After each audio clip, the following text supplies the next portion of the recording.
Si Senador Francis Cheese Escudero ay kasalukuyang iniimbestigahan ng Commission on Elections, COMELEC, kaugnay ng 30 milyong pisong campaign donation na natanggap niya noong 2022 elections.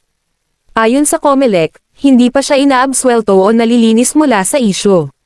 Ipinatawag siya sa pamamagitan ng show cause order upang ipaliwanag kung saan nanggaling ang donasyon, dahil ang nagbigay umano ay isang kontraktor na may kaugnayan sa mga proyekto ng gobyerno.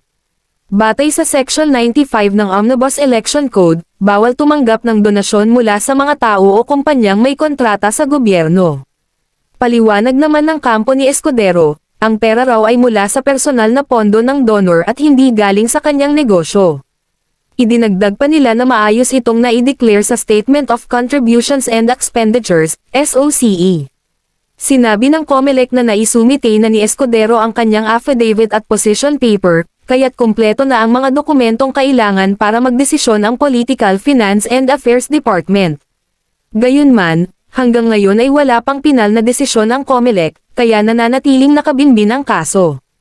Sa ngayon, hindi pa absuelto si Escudero at patuloy na sinusuri ng COMELEC ang kanyang paliwanag.